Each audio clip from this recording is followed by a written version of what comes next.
Hey,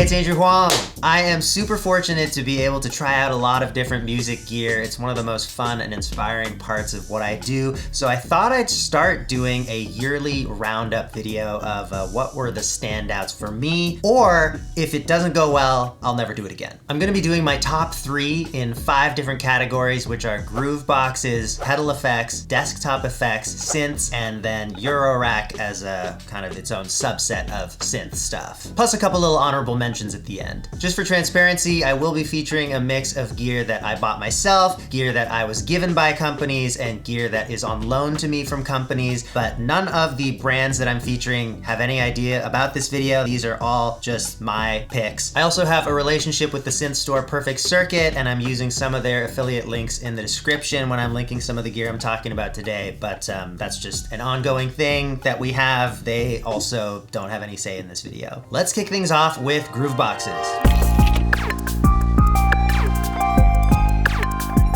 We had an amazing year. The 3 things I'm about to show you are some of my favorite Grooveboxes ever. And I also gotta give an honorable mention to the Digitone 2, which is so phenomenal. And just the fact that it is not even included in my top 3, I think tells you about the level of quality we got this year. So in the 3rd place spot, I'm putting Ableton's Move.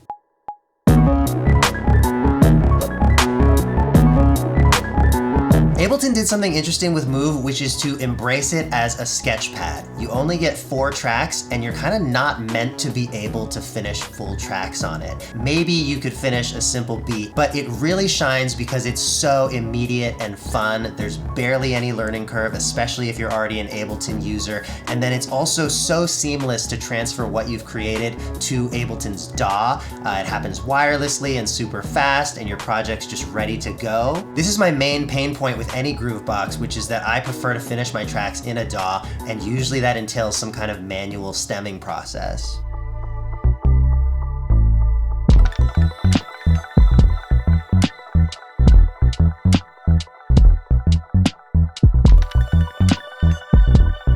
Some other features to highlight: there's a built-in mic and line input for sampling. You can also resample. You can do that lazy chop workflow where you just hit pads while the sample's playing to assign your slices. It also has the capture feature, so if you're playing around but not recording and end up doing something good, you can just hit capture and it's all right there. And you can even start tracks with capture, where you just play your first part in, hit capture, and then it'll automatically detect the BPM and set your loop points. It doesn't get it perfect every time, but I find mostly it actually does work. I also love the pads. They're a good size for both drumming and melodic playing. They're velocity sensitive with polyphonic aftertouch, and you can customize the layout by scales, meaning in this small space you can have 4 octaves of notes that are all in key. It's a fantastic device. I think in many other years it could have been number 1, but this year we just had some amazing other releases, like what I'm putting in slot number 2, the OPXY from Teenage Engineering.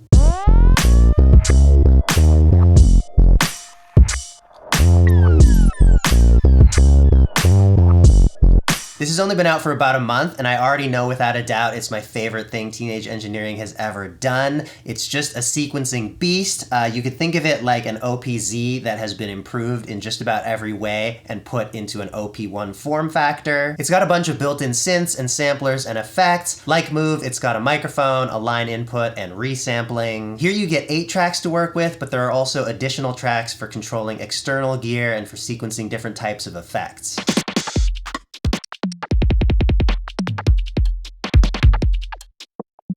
This is one of the best things it brings to the table. Like some of Teenage Engineering's other products, you get step components and punch-in effects, basically ways that you can sequence or live play effects that don't apply to your audio but to your MIDI. So they will skip notes, add notes, transpose notes, jump to a different step, just a huge amount of power and fun here. They also have this feature called Brain, where you could select any of your tracks to be intelligently transposed. Brain does a great job of detecting what key your tracks are in, and you can of course also set the key manually if you want. And then as you play the keys on the Brain track, your chosen instrument's notes will all move around, but they'll always all fit within your current key. It's a really interesting way to jam and come up with song sections on the fly, and of course you can play it live or sequence it.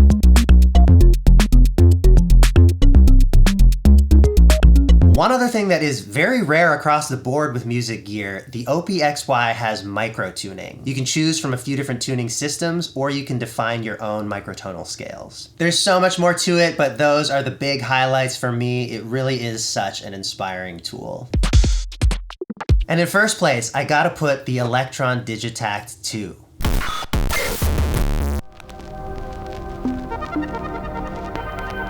Unlike the previous two devices, this does not have a built-in mic or speaker. It's not made to be portable, although you can run it off a good enough USB power bank if you have the right kind of cable. I use a MyVolts ripcord. It also doesn't have any synth engines. It's purely a sampler, although there are some ways you can get samples to behave like synths. But despite these shortcomings compared to the Move and the OPXY, it is definitely my favorite Groovebox and sampler ever. The Elektron sequencers are famously very deep and powerful. You get 16 tracks, each of them has 3 modulation sources. There are multiple modes for sample slicing and stretching and playback. The original Digitact was already my favorite Groovebox and sampler, and I would still put this ahead of the Move and the OPXY, even though it's been out for 7 years, just for the depth of its capabilities and for what it inspires me to create. So the Mark II is a no-brainer for first place this year. It's the same workflow, but almost every single feature has been improved. Let's go to Pedal Town. With Wannabe, Beatronics has done their take on 2 absolute classic circuits, the Blues Breaker on this side and the Klon on this side, obviously with controls for each of them to shape your tone. But the cool part is you can use the Blues Breaker by itself, the Klon by itself. You could run the Klon into the Blues Breaker. You could run the Blues Breaker into the Klon. You could use them both in parallel. And of course, whenever you're using the Klon, as was part of that original circuit, you have the option to blend in the clean signal. So it's tone heaven up in here.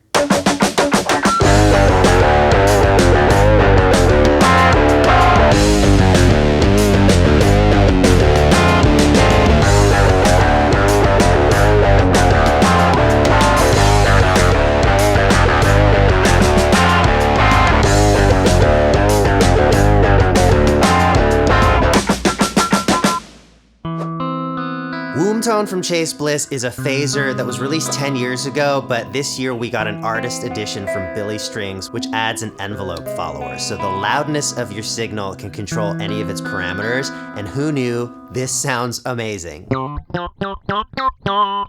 think my favorite thing is controlling the rate.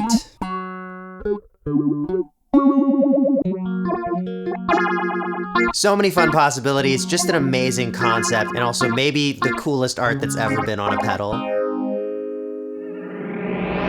And my #1 pedal of the year is Game Changer Audio's Auto Chorus, which takes using your playing dynamics to the next level. It's actually more than just a chorus too, because you get ensemble and flanger modes. Not only can it track your volume as a controller, it can also track your pitch or your tone. And then you actually use patch cables to route each control signal to your desired parameter.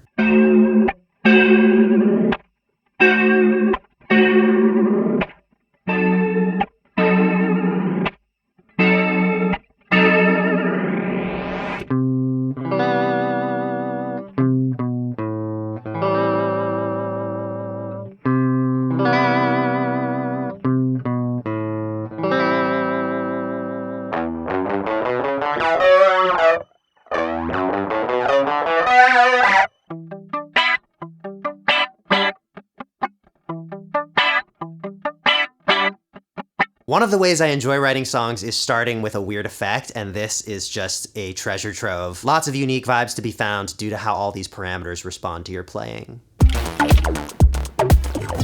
For desktop effects, my third favorite thing this year is Lormill's Float Glass. This is a phaser that you can optionally patch with banana cables. It includes a pink noise source that they're calling sand, and when you use this as the input signal, it can just get weird and fun. Check out some of these sounds I got just self-patching it.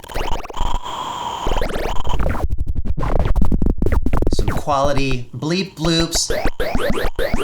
Some things that sound like drums, like I'm definitely gonna sample this. I'm probably gonna show just 30 seconds of sounds in this video, but I was playing with this just now for 12 straight minutes, just making these weird drums. phaser drum. And then it's also just a phaser, you know, plug a guitar into it.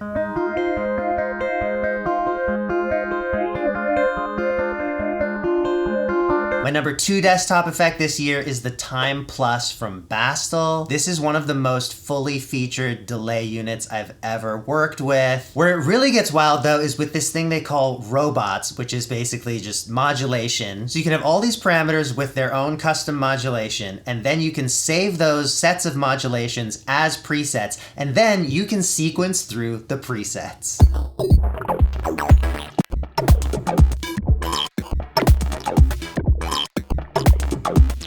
Just a super performable delay. I really feel like they designed this to mangle sounds. Like you can use it as different flavors of echo, but it's so good at just absolutely transforming whatever you throw at it in the most fun way.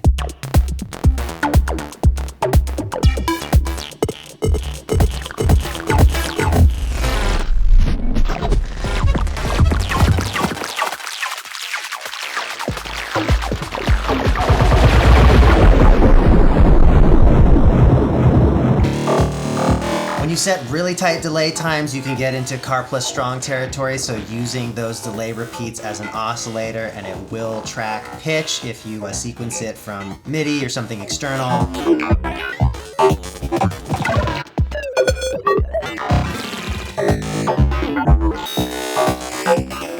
So yeah, it just gets absolutely wild. And as a reminder, this is where we came from.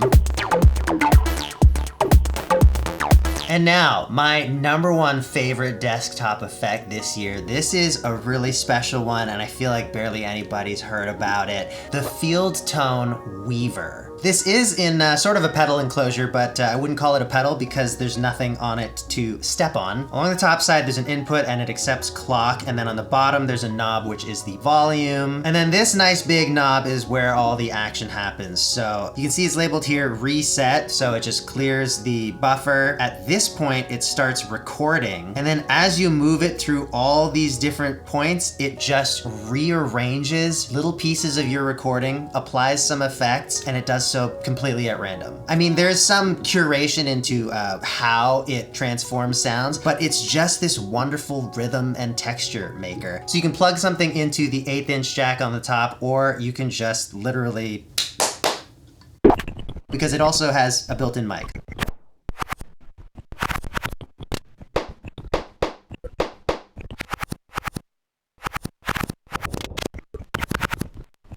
And by the way, every time I move the dial, it's re-randomizing stuff. It's not like there are certain presets and at noon it always does the exact same thing to your sample. It just keeps changing and there's no way to go back. Also, right now I'm on the rhythm mode, but there's also a texture mode.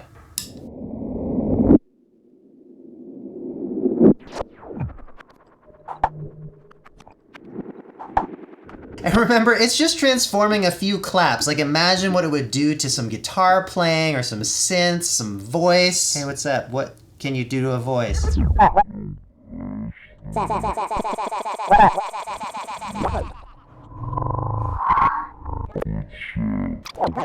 And so, you know, it's nothing that you can't do yourself with just chopping up audio. I think it's applying delay sometimes, it sounds like, pitch shifting, but it's just a happy accident machine, makes all this stuff really fast and fun. It has some parallels to a free Max patch that I dropped earlier this year called Vertices. I'll link that in the description. I had a similar idea where I wanted to be able to just drop in any file into this weird sampler and have it create sequences out of it. Check that out. You know, I know gear is not accessible, affordable for everybody, and you can get a lot of the same kind of stuff that Weaver does. Obviously though, it's a little more magical when it's in a pink box with a giant knob, so worth the price for me.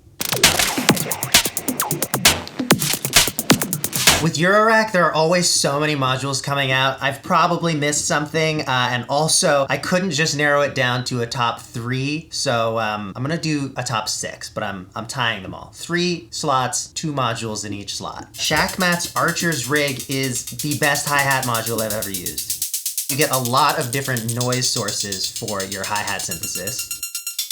Obviously you can tune them, and then you can choose between 4 different filters and 9 different effects. 1 filter at a time and 1 effect at a time. The effects are things like ring modulation, metalizer, sample rate reducer, And if you want, you can actually bypass the internal sound generation and just use this as an effect in a filter. You could run external sounds through it. And then this is amazing. For each of the menu items, there is randomization that you can apply per hit.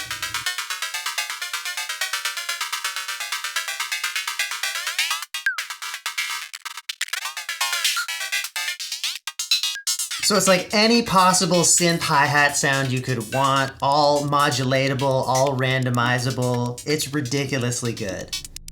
Next up is Etna from Patching Panda. It allows you to mix up to 3 sound sources. You can individually filter each one, and you can individually adjust the volume of each one. And there are 8 slots where you can store snapshots of your filter and volume settings. Then you can clock it and sequence through those snapshots. But then you can also save banks of these presets of 8 snapshots. So you can like choose different sequences of different snapshots.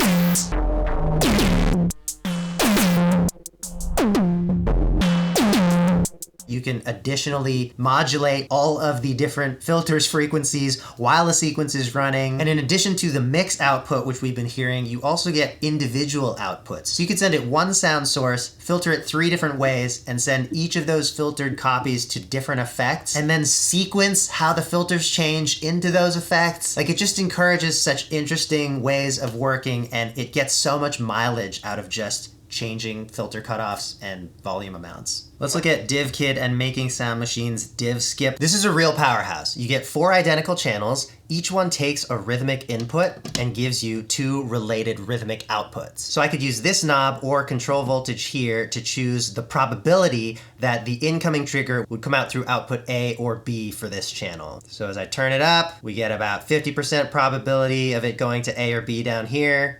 Or I could go all the way to B, be mostly B, you get it. Or I could hold this down for 2 seconds and then change the mode and get a Euclidean rhythm generator. Or it can be a clock divider, a random rhythm generator, a ramping burst generator, lots of really useful rhythmic stuff. You can also set it to either output triggers or to flip-flop between high and low gates. And there's a really handy mute group feature. You can click on any channel to mute it, and then you can switch between 2 groupings of different mutes.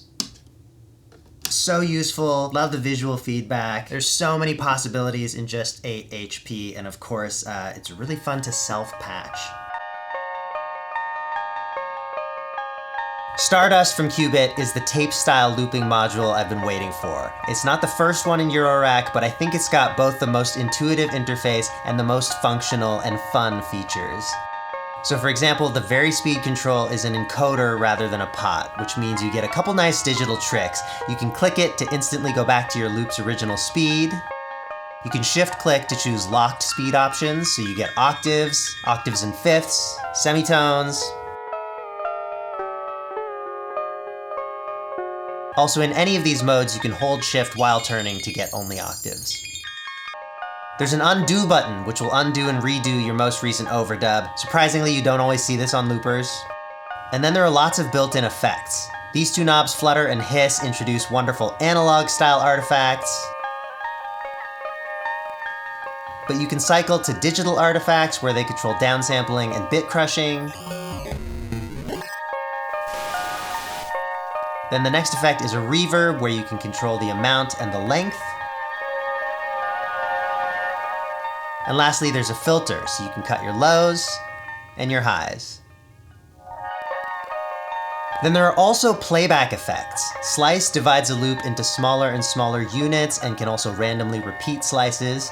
Skip increases the probability of different kinds of glitches, like offsetting the playhead, pitch jumps, random reverses.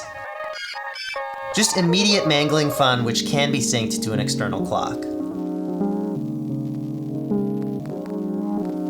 On to my #1 favorite Eurorack modules of 2024. This one is a tie between Bafaco's Oniroi and Moog's Labyrinth. Now Labyrinth I did a whole video on, so I won't go into as much detail here, but it's basically 2 generative sequencers controlling 2 oscillators, a noise source, 2 envelopes, and a filter and a wave folder. An amazing combination of stuff with super smart normalizations. This module inspired a large chunk of my favorite EP I put out this year. It's called Labyrinth. It's a collaboration with Angele.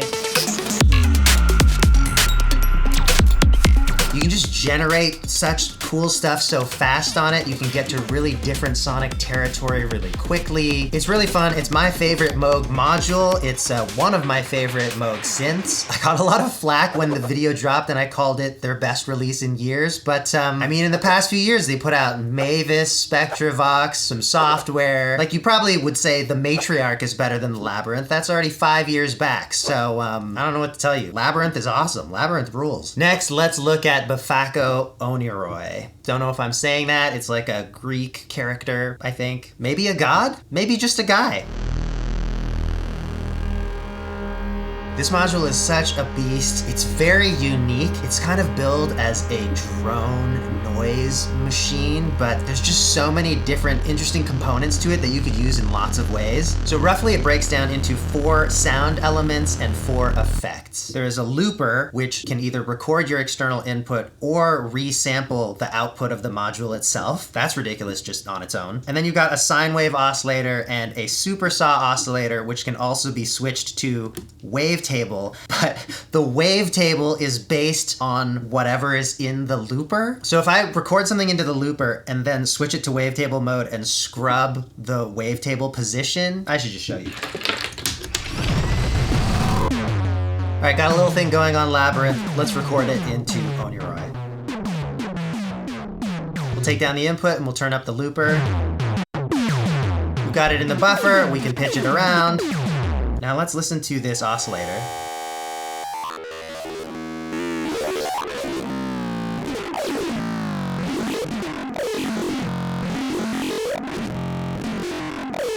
You can kind of make out my little labyrinth sequence in the loop buffer, but then of course you can treat it like an oscillator, you can pitch it around, and you can sequence it.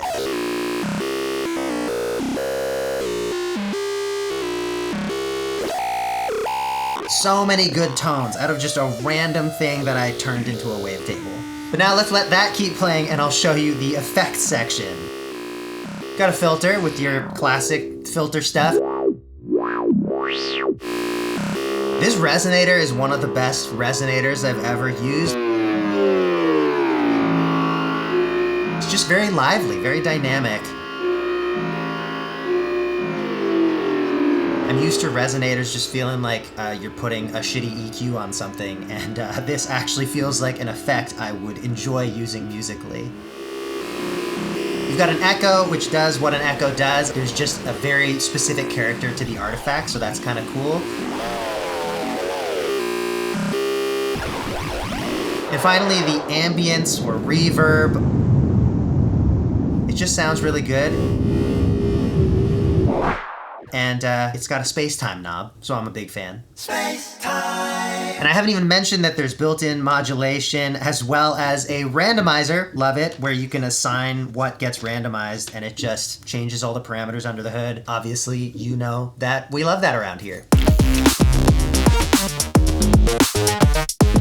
All right, let's move on from Eurorack synths to just synths, although my first entry here is the Pittsburgh Modular Voltage Lab 2. It is a self-contained instrument in the Eurorack format, so you can patch it with other Eurorack stuff easily, but it is really designed as a single self-contained system. It's got a lot to it.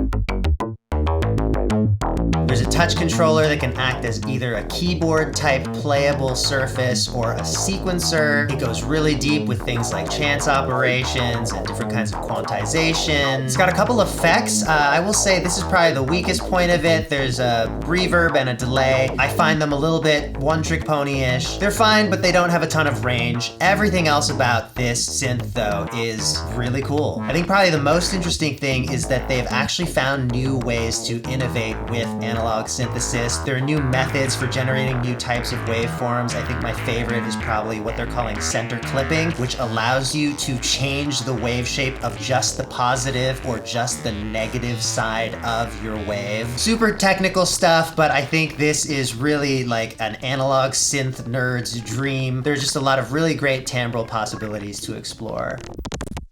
My number 2 synth of the year is Arturia's Polybrute 12. I feel like this is one of the best players synths ever. Like, if you really know your way around the keys and love synths, this is a really expressive instrument. They introduced their own type of keyboard, the full touch keyboard, which has different settings, but basically you can have the travel portion of the key modulate something different than the aftertouch portion of the key. So the level of expression just opens up. Like, listen to this cheesy 80s stab. But if I play the exact same patch really gently, it can be this ambient thing.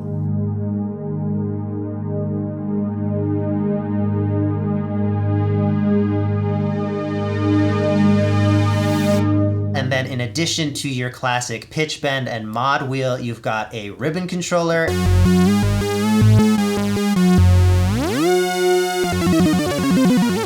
And their Morphe touch controller, so this detects where your finger is positioned and you can apply pressure to it. And then of course the synth itself sounds beautiful. It's got a huge range. There's a lot of built-in effects, which I always really appreciate. And then there's also an arpeggiator, a sequencer, and a really deep modulation matrix. I think this one is gonna go down as a classic, and I'm also gonna say that about my #1 favorite synth of this year, which is the Moog Muse.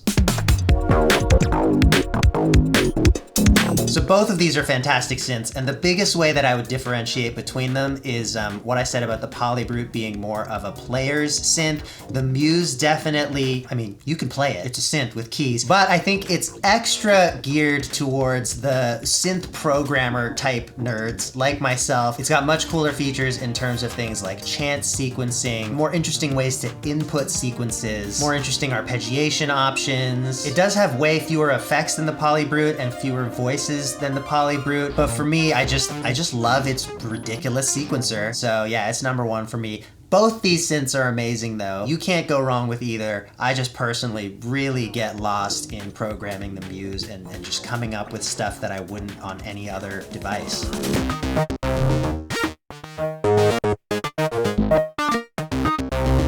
I'm gonna end off with 2 honorable mentions. I didn't have a microphone or a MIDI controller category because, let's be honest, they're usually just kind of boring. But we actually had some big innovations this year. So this is the Lewitt Ray. Nice sounding microphone. They include their iconic magnetic pop filter. The cool thing they've done here though is if you turn on this aura feature, then as you move closer and farther from the mic, it will compensate for some of the volume and tone changes that usually happen with very different distances. So let me show you a quick example. I'm gonna switch to the mic signal. Hello, hello. Here's what it sounds like if I start to move the mic as I'm talking.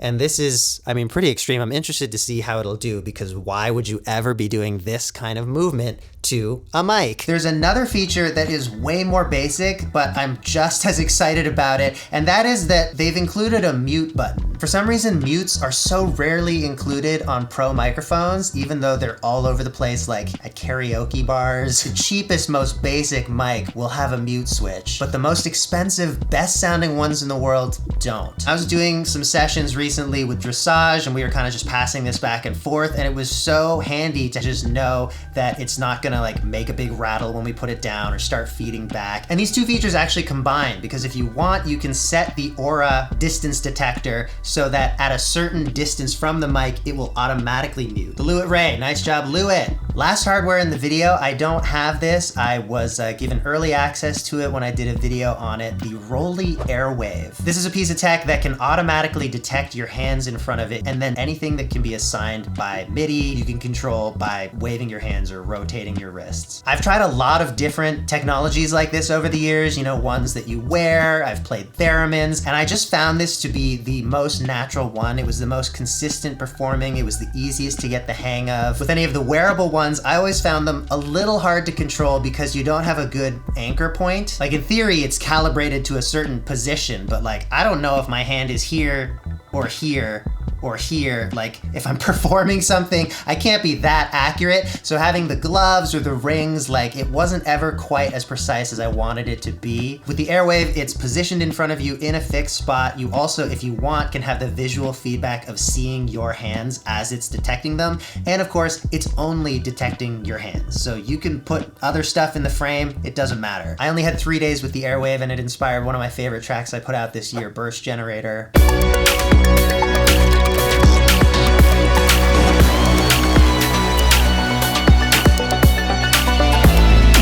So that is what I thought was the most awesome in our past year of releases. I feel like it was a pretty great one. The Grooveboxes alone have me so happy. Let me know in the comments if I missed anything, if you disagree with me. Let's have a fight about it. Let's go. Yeah, thanks for watching. See you in the next one.